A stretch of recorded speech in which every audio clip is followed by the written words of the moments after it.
Selamat malam, terima kasih atas waktu dan kesempatan yang diberikan kepada saya. Perkenalkan, nama saya Cesariana Ene, mahasiswa kelas B semester 7, jurusan Sosiologi, Fakultas Ilmu Sosial dan Ilmu Politik Universitas Nusa Cendana Kupang. Video ini merupakan tugas ke-6 dari mata kuliah Sosiologi Terapan. Dan pada kesempatan ini, saya ingin menjelaskan sedikit pemahaman saya berkaitan dengan buku yang berjudul Sosiologi di Zaman Internet. Dan buku ini terdiri dari beberapa pokok bahasan, dan pokok bahasan yang pertama membahas tentang pendekatan ke jaringan. Dalam beberapa tahun terakhir, dalam teks akademik, sastra populer, reputasi media, dan fiksi representasi internet muncul sebagai metafora untuk postmodernitas, spiritualitas, kohesivitas sosial, dunia politik internasional, dari tubuh dan bahkan jiwa. Dari ujung tubuh manusia hingga ujung kaki, dari yang paling banyak dekat dengan yang paling terpencil, internet telah digunakan sebagai cara menjelaskan dan mencontohkan pemahaman baru kita tentang diri kita sendiri dan dunia di sekitar kita, dan resonansi dari metafora itu dalam banyak hal.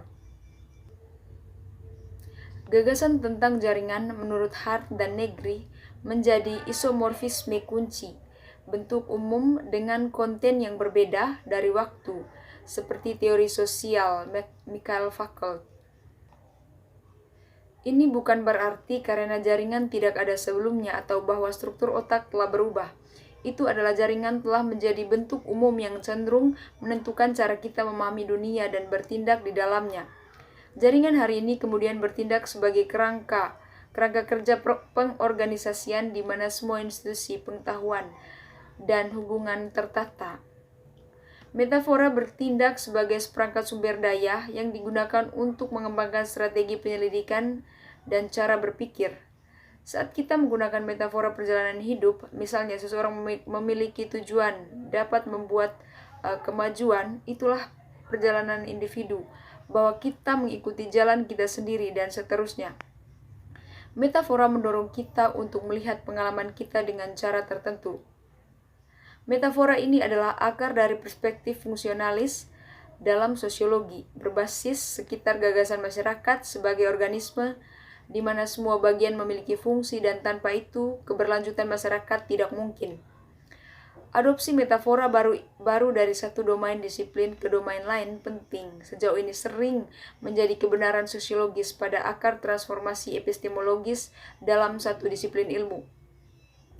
Dalam kasus jaringan, bagaimanapun, migrasi metafora telah terjadi dibuat bermasalah sejauh ada sedikit kesepakatan umum tentang apa jaringan sebenarnya. Apa itu tentang jaringan yang membuatnya bukan grup atau ekologi atau sistem. Yang kedua membahas tentang metodologi jaringan. Upaya paling awal untuk menggunakan jaringan sebagai konsep sosiologis berasal dari tahun 1930-an. Ini menurut Scott pada tahun 2000. Tetapi tidak memenangkan banyak orang yang bertobat dan gagal membangun metodologi yang dikembangkan dengan baik. Bagi para peneliti Manchester, jaringan adalah bentuk konkret dari struktur sosial. Dengan mengacu pada Radcliffe Brown, mereka berfokus pada peran dan bentuk hubungan antara orang-orang sebagai cara memahami bentuk struktural masyarakat. Untuk Radcliffe Brown, dalam studi tentang struktur sosial, realitas konkret yang kita miliki yang bersangkutan adalah himpunan relasi yang benar-benar ada pada saat waktu tertentu yang menghubungkan manusia tertentu.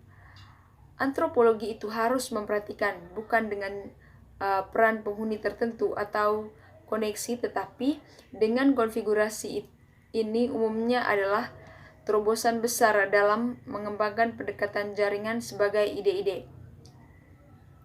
Ini dengan sendirinya dapat dipercaya mengatasi masalah sentral sosial.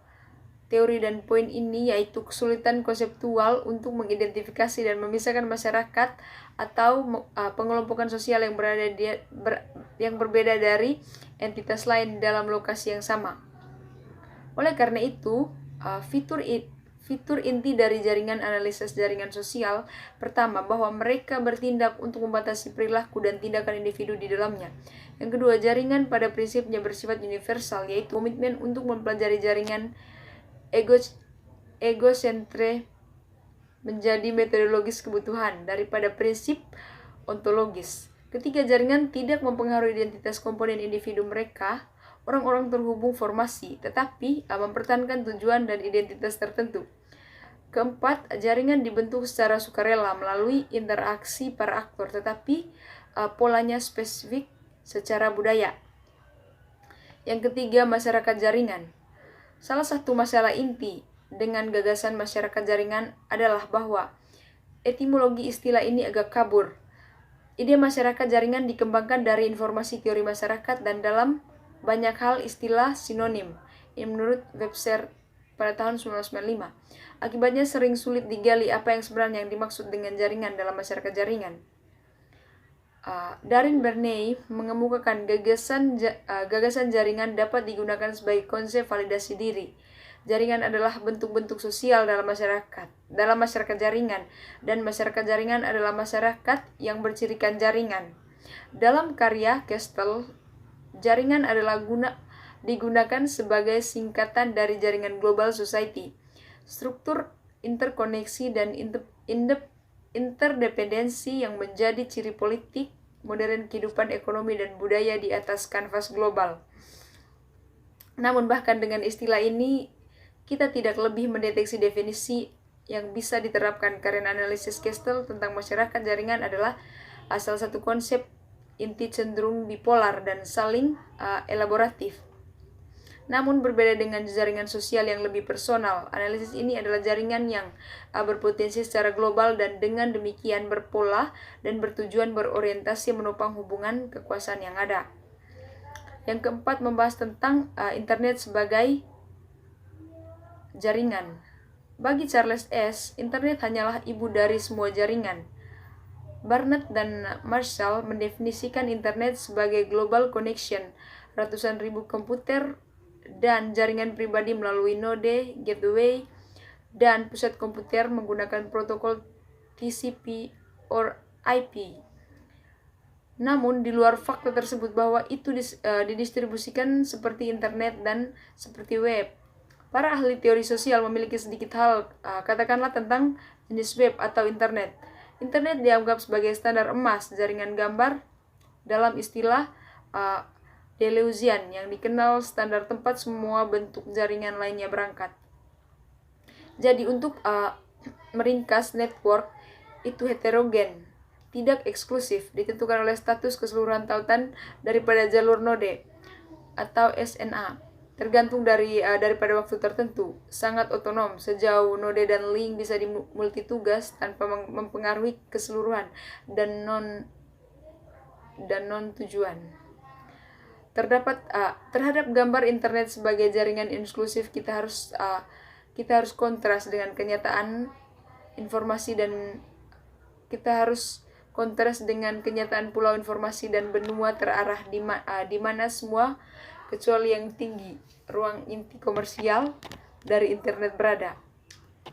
Dan yang kelima, membahas tentang elemen ruang publik.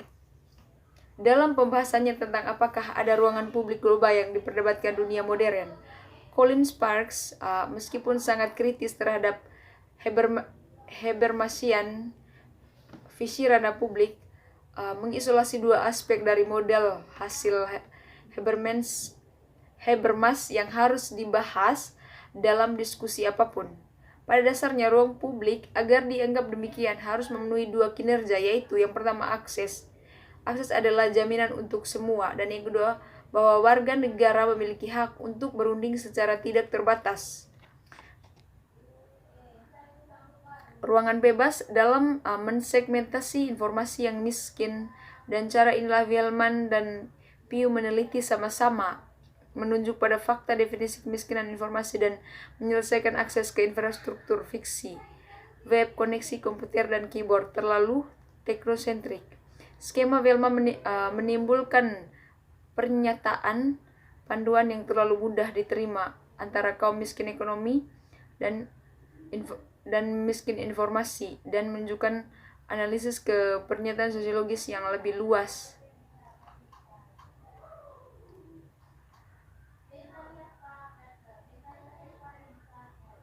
Yang ke-6 membahas tentang ruang dan bentuk publik global. Kekuasaan sejauh ini mengkonfirmasi analisis internet sebagai media telah melakukan sedikit visi pesimistis media, tetapi sebagai modifikasi tanpa henti di lingkungan budaya.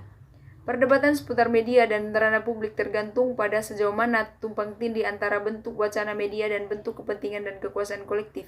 Bentuk debat publik yang dikonsolidasikan dalam wacana berita adalah debat tentang bangsa, karena seperti yang diungkapkan Gans pada tahun 1979, semua berita adalah tentang bangsa, dan tidak mengherankan jika secara historis kita menyaksikan perkembangan wacana pemberitaan yang dikaitkan dengan kebangkitan bangsa sebagai unit politik.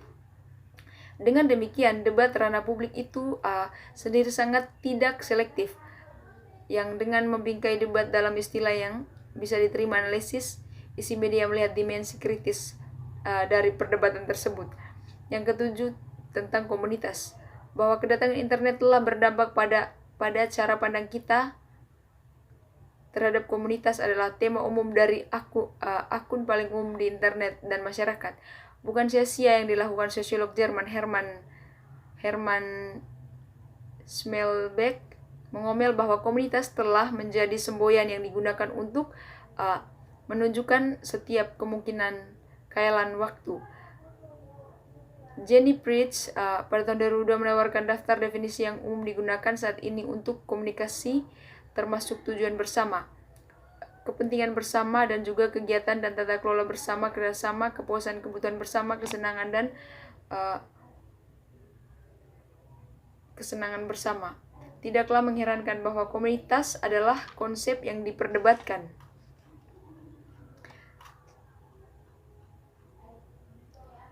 Karya penting di sini adalah karya Ferdinand Tönnies yang analisisnya tentang transisi dari komunitas Gemeinschaft dan Gesellschaft skala terbesar.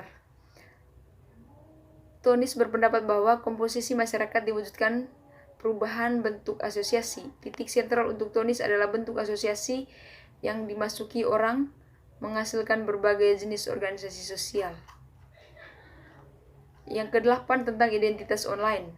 Pernyataan tentang sifat dan pembentukan diri secara online adalah inti dari pernyataan ini.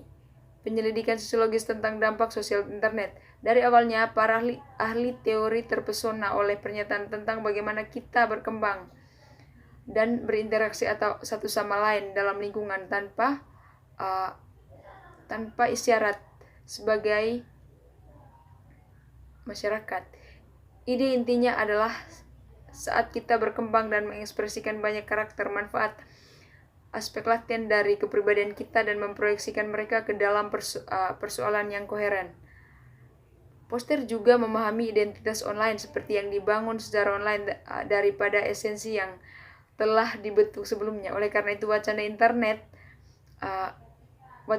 online merupakan subjek sebagai subjek mode diri individu membangun identitas mereka juga hubungan dengan dialog yang sedang berlangsung, bukan sebagai tindakan murni kesadaran. Baik, sekian video saya pada saat ini. Sekian dan terima kasih.